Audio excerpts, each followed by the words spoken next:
All right, we are back with our second matchup of round one of the playoffs. We got Orange Monkey Man and NA Blue or NX Blue. I have it as NA Blue, but Right. I know I see on Discord there she's NX. That's correct. So, not sure what to call, so we'll just call her Blue. Hey, blue and orange, I love it. Hopefully, Blue picks Blue.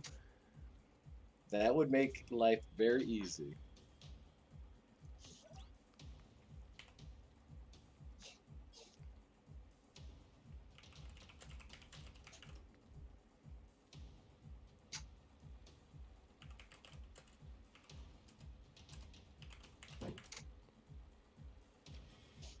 All right.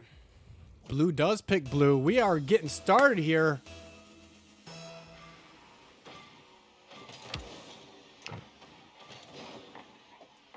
Let me get. All right, Kevin, any predictions?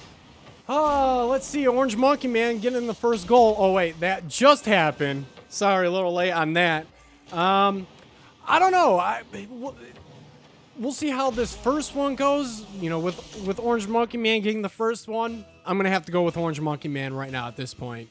Well, and he is a Catholic Central guy, so I know that's your alma mater. All right. We'll see what happens. And Blue is from Wisconsin. We've got a small group of Wisconsin players participating today. Oh, all right. And Orange Monkey Man getting that second goal.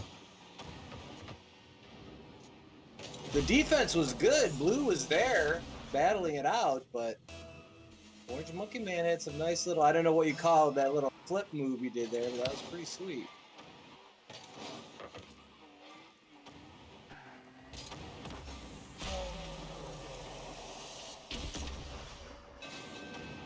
And That's a quick hat trick there. Yeah, you can say that again. Under 30 seconds.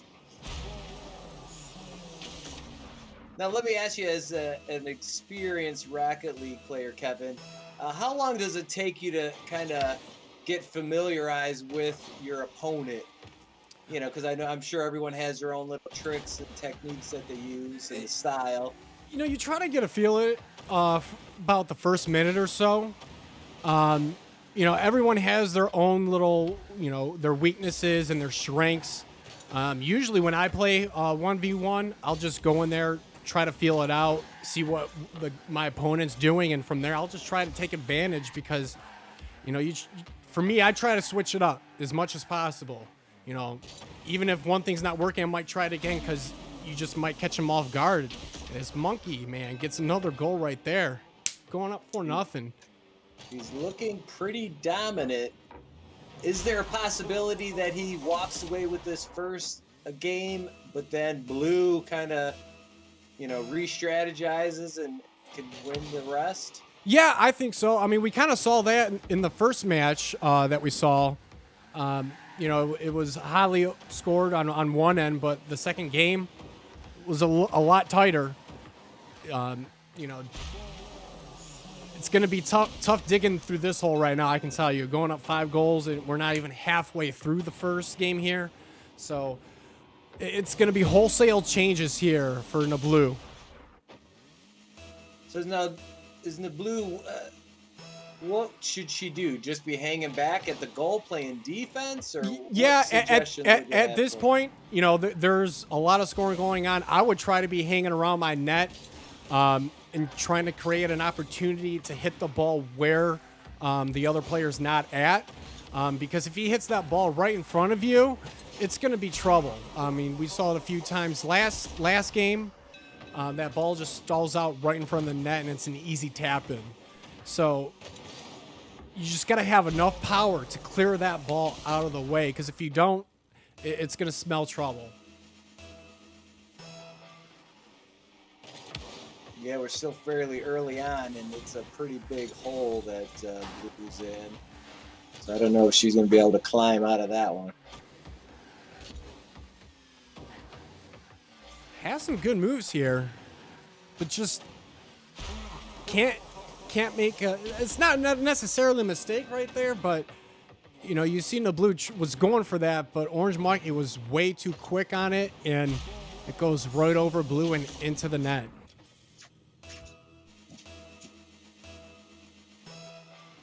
Now, in case people don't know, any of the players that don't advance from our first and second rounds, we will be doing a consolation tournament on the 28th and 29th of the month. So for viewers, come back and watch us then. And for players, make sure you get signed up if you did not make it to the quarterfinals.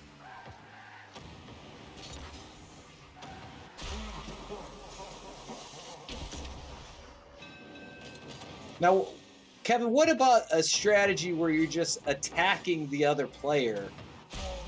You know, obviously you're probably not going to score many goals that way, but defensively, does that work at all? It's really hard, you know, if the other player is dribbling the ball and you're playing defense, you can get out of position really, really fast, and it can, you know, hurt you really, really bad. So what you got to do is try to anticipate where the ball's going to go. You know, if I think sometimes I might do the opposite of what I'm thinking, be like, hey, I think the guy's going to throw the ball this way, but I'm like, hey, I try to think the opposite, and sometimes that might work where I go the opposite way and that ball's right there. So, you know, there's a lot of ways you can play 1v1.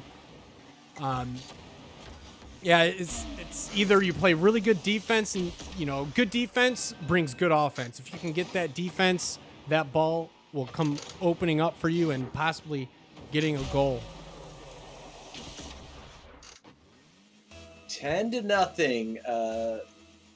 Orange Monkey Man here is kind of running away with it.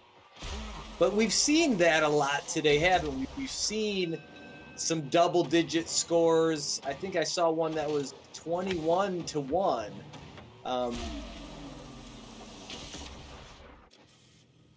Yeah, there was a lot of high-scoring games in the first round. You know, I think a lot of people are still trying to get a feel of Rocket League. We have a lot of players that have a lot of experience playing Rocket League, and you know, some first-year players out there. You know, it can be tough, but you know, just continue to play. You know, all the guys out there who, you know, oh, it's so tough. You know, you see the game, you know, score right now, it's 12-0. But in the end, these guys are getting experience. You know, you can't win every single game. So you might start off really, really bad, but you know, a year later on, you know, you could be a top tier player, no doubt. You just got to put in the time and just try different things. You know, if things aren't going the right way, like I said, just switch it up. I know in our 3v3 tournament, we had a couple of rookie teams, and you know, they really didn't win much, but I give them credit for, you know, they stuck it out the whole season, and like you said, they put in the time, got the hours in, and I'm sure they're much better now than they were when they started. Oh, there's no doubt. I remember when I first started playing, you know, that was several years ago, you know, so the talent pool was, you know, quite limited at the time. But nowadays, there are so many players out there that are just phenomenal players. And I see some of these high school kids. They're better than me. You know, it's hard for me to admit, but you know what? Good on them. You know, they're doing great things, and people say playing video games. Looks like Blue has a scoring chance here. Almost. She's still got it down in her end. I'd like to see her get on the board.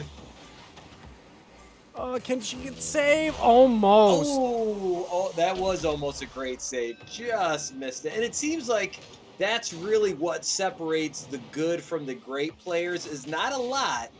Oftentimes it seems like they're just missing the ball, or they're just a hair late. It's really a finesse game.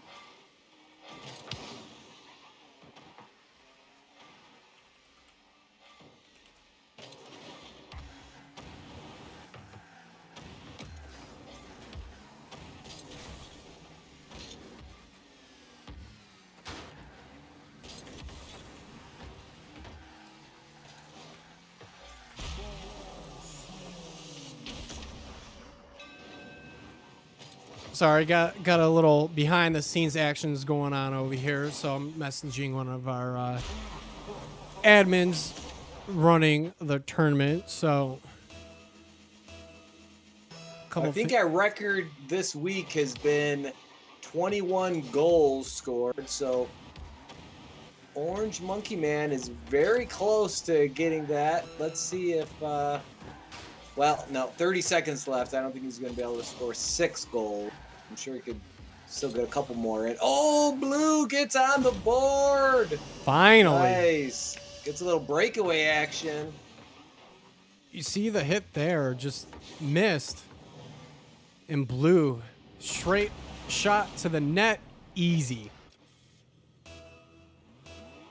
Well, maybe she could take some of that momentum into game 2 here.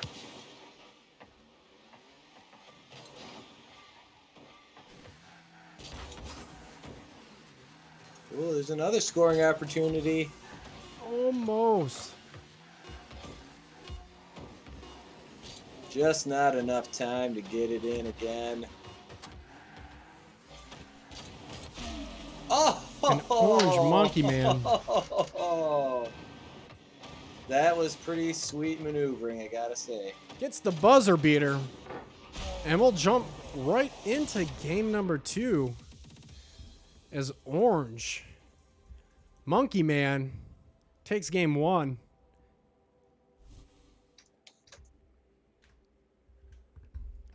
All right, so what does Blue have to do for game 2 to keep this interesting? At this point, you know, you see how many goals Orange Monkey Man scored. I would just stick in the net, trying to keep every ball out. You might get some breaks, that ball goes down, but you don't really want to chase as much. That's going to be hard on you, because if you get out of position, that ball's going to go into your net, and you don't want that to happen. You're already down a lot.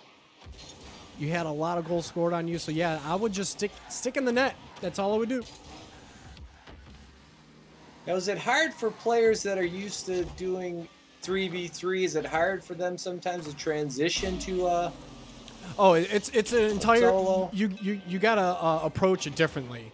3v3, you have people backing you up. You know, you can have a chance to make a hit on the ball. Here, you miss your hit on your ball, it spells trouble. So, you know, it's you gotta approach it differently. You gotta stay in front of the ball, because if you don't, like I said, it's just you're not gonna have a good time at it. These games can be very high scoring, as we've seen here, you know, throughout the day. You know, a lot of high scoring and, you know, not really many that close games. We've had a lot of high scoring close games, but I think majority of them have been, you know, multiple scoring. Yes, going we've on. seen some big blowouts today, that's for sure. But I would imagine that's the case with a lot of early rounds. As you get down to the quarters, semis, and finals, I got to think the competition is going to be a lot more stiff and a lot tighter. Oh, who knows? Later on, I think our schedule has Melvindale. They have a lot of their players going up against each other here in the first round. So, you know, since that right there might be something interesting, because those guys, they know each other, they know their tendencies. So, who knows? It might be a low-scoring game, or they just might say, "Screw defense, let's just get as many goals as we can." Well, when you're playing somebody that you're, you know, teammates with, does that make it harder or easier, do you think? Or is it really I think it would be easier, because you know their tendencies as opposed to a player you've never played against before.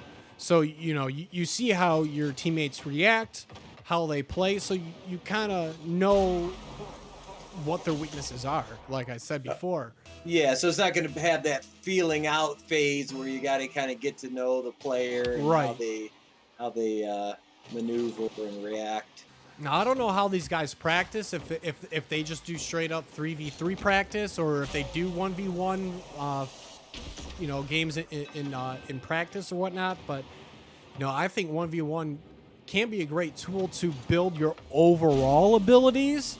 offensively and defensively, because you got to have both, because you can't rely on someone in net all the time, as opposed, when you're playing 3v3. Now, how does 1v1 match up in terms of popularity? I would assume 3v3 is the most common version of Rocket League. Is that correct? 3v3 is, your standard. But if there's people out there, a lot of people don't want to play 3v3 with randoms on their team, so they'll play 1v1. I have a couple of friends that play 1v1 when I'm not on, just because they don't want to get messed up with teammates that, there's a lot of chemistry too. If you don't have teammates chemistry, you're not going to have a fun time. And it can be rough on you. So, yeah, 1v1, it's a different approach.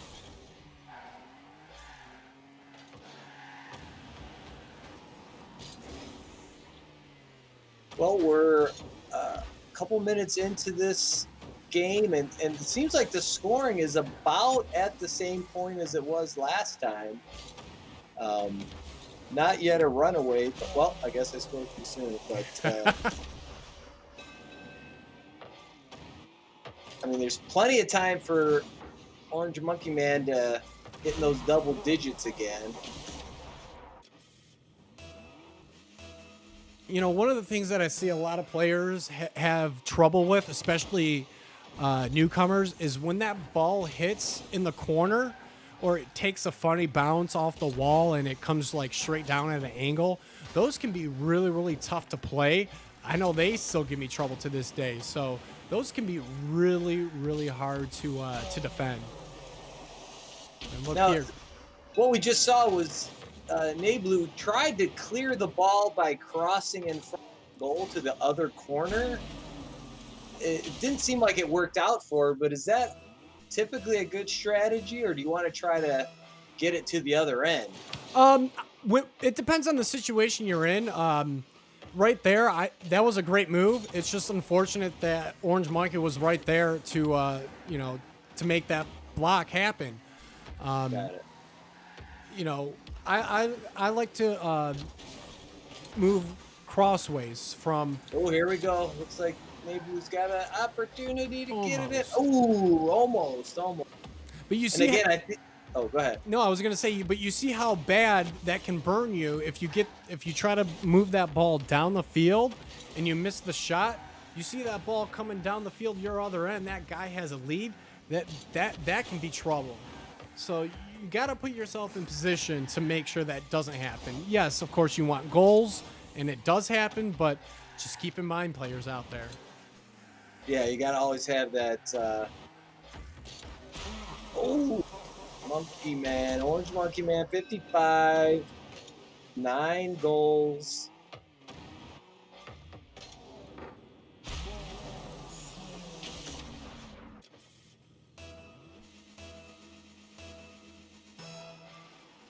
See what they do here on the face-off.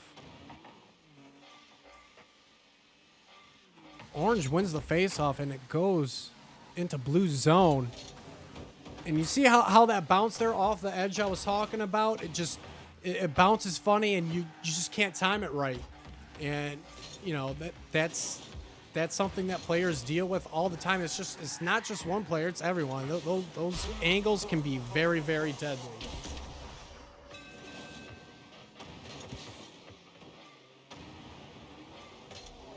And Well, double digits for OrangeMonkeyman. Yeah, he might actually even score more points last game.